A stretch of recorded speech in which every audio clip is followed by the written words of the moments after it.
भारतीय टेलीविजन में पहली बार आपके लिए एक ऐसा शो हम लाए हैं जिसमें आपको प्रॉपर्टी के बारे में सारी जानकारी एक जगह मिलेगी। स्वागत है प्रॉपर्टी इंडिया में, जहां मकान खरीदने या बेचने जैसे जिंदगी के सबसे अहम फैसलों में हम आपकी मदद करते हैं। किस तरह से आप अपनी जमा पूंजी का इस फैसले को लेते वक्त करें सही इस्तेमाल, यही हमारी कोशिश होती है। तो प्रॉपर्टी खरीदनी हो या बेचनी, उसके बारे में पुख्ता जानकारी हम यहां आपको देंगे देश के सभी बड़े जानकारों के साथ।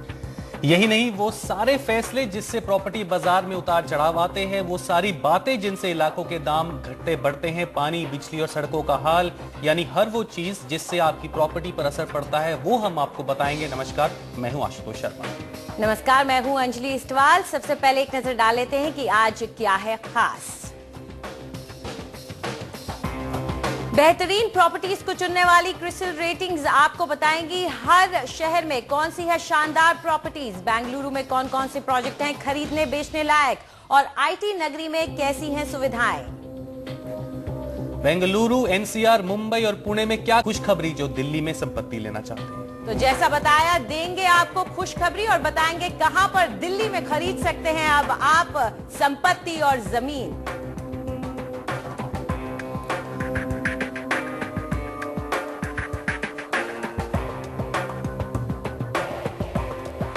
जिस गति से हमारे शहरों में घर बन रहे हैं और बिक रहे हैं, वो देखकर अच्छे अच्छे हैरान रह जाते हैं। प्रॉपर्टी के बाजार में दांव तो सभी लगाना चाहते हैं, लेकिन उसके लिए उन्हें जरूरत होती है किसी एक एक्सपर्ट एडवाइस की। जब खरीदार प्रॉपर्टी खरीदने जाता है तो इतने सारे प्रोजेक्ट देखकर वो असमंजस में पड़ जाता है कि किसके दामों पर भरोसा करे और पैसा लगाए। ऐसे में अगर कोई आपको इन प्रोजेक्ट्स की रेटिंग दे दे तो काम कितना आसान हो सकता है। ऐसा ही किया है CRISIL real estate star ratings ने।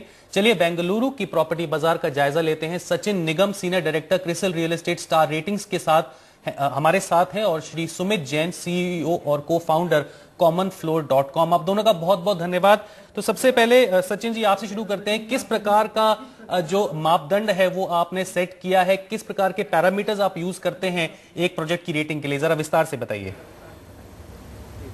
Thank you so much.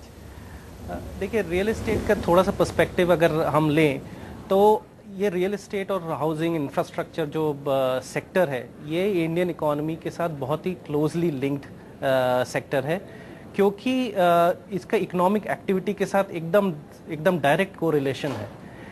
इस चीज़ को लेके there is a huge bit of investments जो हो रही हैं, infrastructure and investment into real estate वगैरह काफ़ी हो रही हैं फ्रॉम इंस्टीट्यूशनल इन्वेस्टर्स, और साथ में रिटेल इन्वेस्टर्स भी आज की तारीख में एवरीबडी इज हर कोई अपने घर में इन्वेस्ट करना चाहता है अपने प्रॉपर्टी वगैरह में। नाउ लेकिन इस सेक्टर में 2-3 मेजर इश्यूज हैं। उसमें से एक है कि ये सेक्टर अभी भी आज की तारीख में भी लार्जली अनऑर्गेनाइज्ड है, एंड द सेकंड इशू ये है कि इसमें इंफॉर्मेशन एसिमेट्री है। क्रिसिल एज एन ऑर्गेनाइजेशन हम बिलीव करते हैं to make markets function better, एंड उस हिसाब से हमने ये प्रोपोजिशन लेकर आया, वेरिन हम लोग ने बोला कि ये जो नीड है मार्केट की कि एक क्रेडिबल थर्ड पार्टी ओपिनियन मिले, जिससे कि हमें एक नॉर्मल इन्वेस्टर को पता चले कि क्या अच्छा है, क्या किस तरह से पैरामीटर्स पे स्टैंड करता है एक पर्टिकुलर प्रोजेक्ट। उस चीज को लेकर हम लोग निगम साहब जिनको आपने अपना केंद्र बिंदु बनाया और कहा कि ये अगर इन प्रोजेक्ट्स में है तो हाँ, इनको हम ऐसी रेटिंग देते हैं। हाँ, तो बेसिकली 3-4 चीज़ें हैं जो हमारी क्रेस्ट रियल एस्टेट रेटिंग्स हैं। वो 2 चीज़ें वो करती है। सबसे पहले ट्रांसपेरेंसी, और दूसरा ये एक्यूरेट बेंचमार्किंग करती है प्रोजेक्ट्स की एक शहरों में। तो इसके 3 इंपॉर्टेंट फीचर्स हैं। नंबर 1, ये एक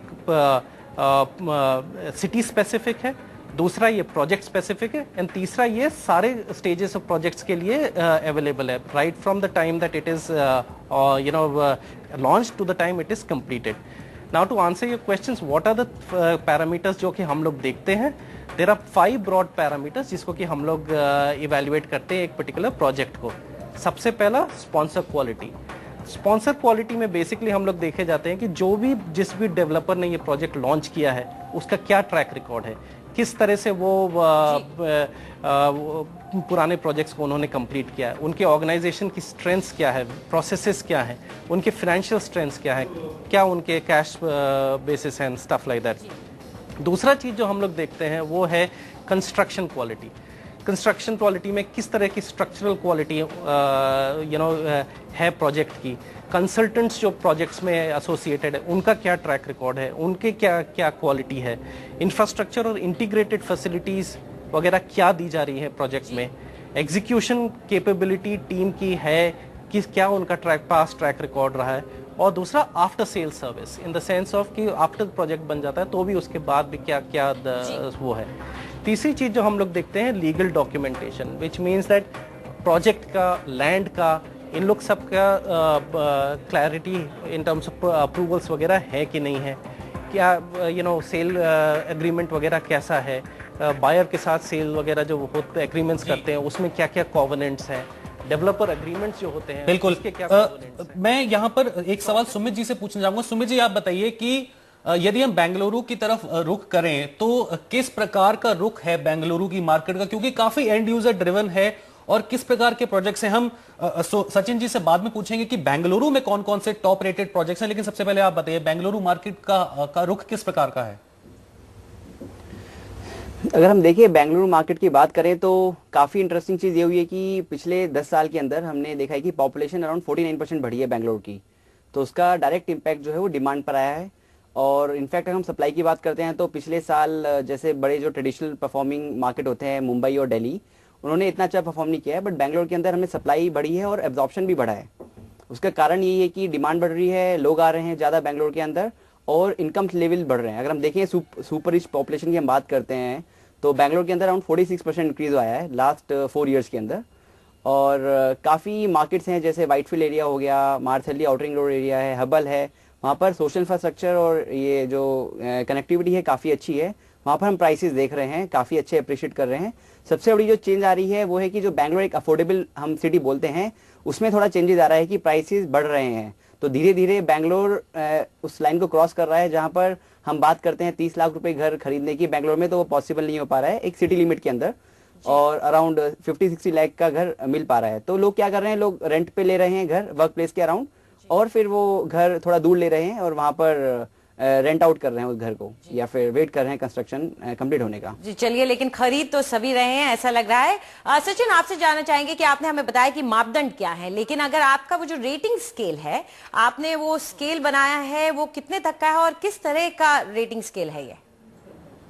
ओके, तो जस्ट टू कंटिन्यू, जब मैं पहले बोल रहा था मापदंड में 2 चीजें और हैं, फाइनेंशियल क्वालिटी किस तरह से है प्रोजेक्ट की, और चौथा है 5वां है इनोवेशन, कि प्रोजेक्ट में क्या इनोवेशन लेकर आ रहे हैं।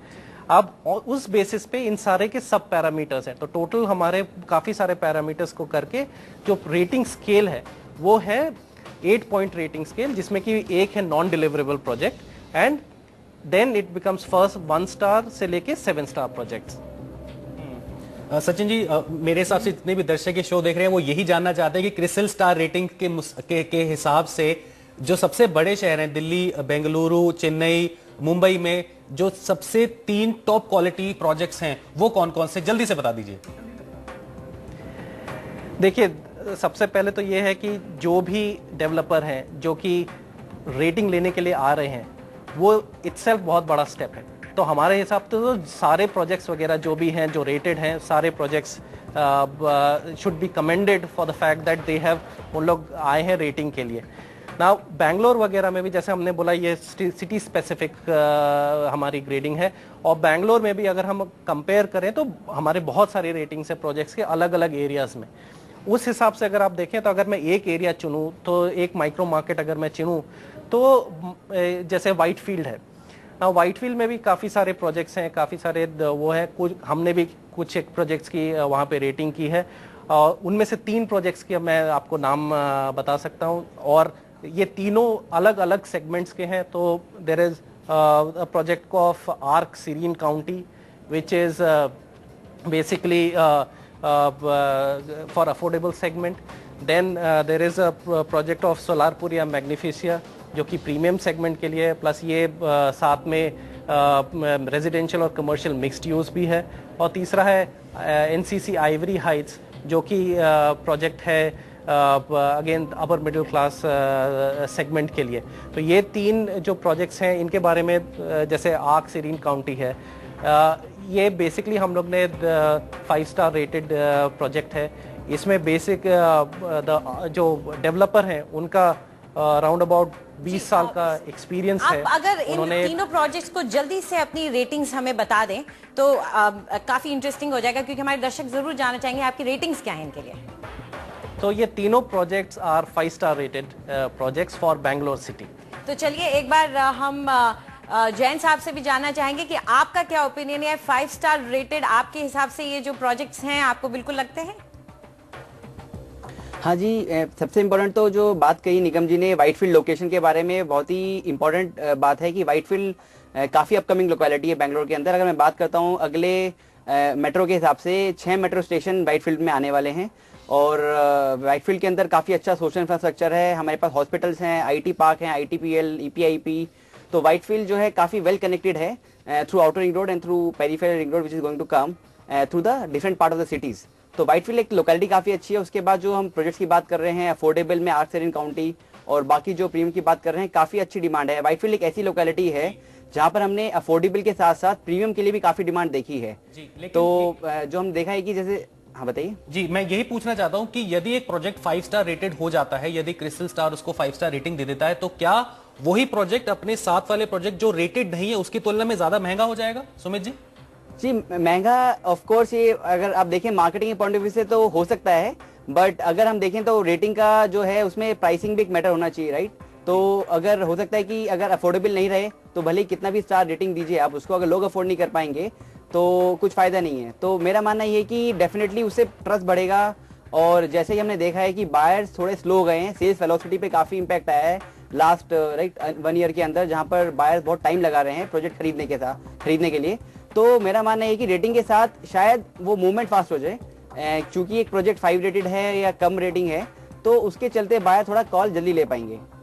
जी, आप दोनों हमारे स्टूडियो में आए इसके लिए शुक्रिया। आशा करते कि ये रेटिंग्स का जो सिस्टम क्रिस्टल की तरफ से आया उसकी वजह से लोगों को थोड़ा ज्यादा समझदारी से अपना फैसला लेने में आसानी होगी और लोग सही जगह अपना पैसा निवेश कर पाएंगे। शुक्रिया आप दोनों का स्टूडियो में आने के लिए।